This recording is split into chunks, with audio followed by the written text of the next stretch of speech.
চট্টগ্রামের সীতাকুণ্ড উপজেলায় পরিচিতি পেয়েছে শিম রাজ্য হিসেবে।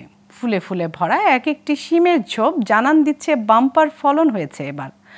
শত কোটি টাকার শিম উৎপাদনের মাধ্যমে সীতাকুণ্ড শিল্পের পাশাপাশি এগিয়ে গেল সবজি উৎপাদনেও। সুস্বাদু হওয়ায় এই এলাকার শিমের চাহিদা রয়েছে বিদেশেও।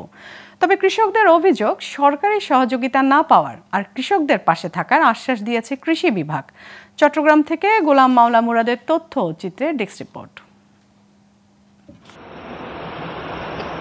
চট্টগ্রামের শিল্পাঞ্চল সীতাকুণ্ডে ঢাকা চট্টগ্রাম মহাসড়কের দুই পাশে বিস্তীর্ণ জমিতে চোখে পড়ে শিম আর শিম। শুধু ফসলি জমি নয়, জমির আল, মেঠো পথ, রেললাইনের দুই পাশ থেকে শুরু করে পতিত ভূমিতেও চোখে পড়ে শিম।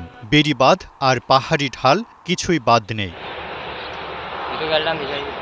চাষিরা জানান, মৌসুমে কাঁচা শিম বিক্রি হলেও শুকনো শিমের বীচি বিক্রি হয় সারা বছরই। এবার আবহাওয়া অনুকূলে থাকায় ফলন ভালো, একই সাথে দাম বাড়তি বলে সন্তুষ্ট কৃষক। তবে সরকারের পক্ষ থেকে কোনো সহযোগিতা মিলছে না বলে অভিযোগ কৃষকদের। এই বছর শিম অনেক ভালো আছে, আশা করি অনেক ভালো দাম আসবে।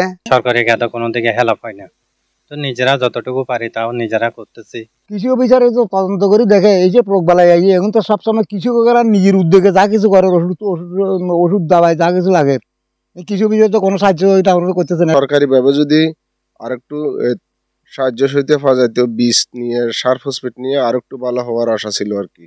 সীতাকুণ্ডের মাটি শিম চাষের উপযোগী এবং শিম চাষ লাভজনক, তাই উপজেলায় এবার 2650 হেক্টর জমিতে শিম চাষ হয়েছে। আর কৃষকদের সহযোগিতা করার চেষ্টা চলছে বলে জানান এই কৃষি কর্মকর্তা।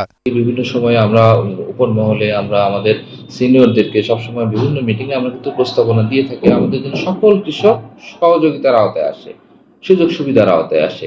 তো এই ব্যাপারে আমাদের চেষ্টা অব্যাহত আছে যেন আমার দেশের সকল কৃষকই যেন সমান সুযোগ পায়।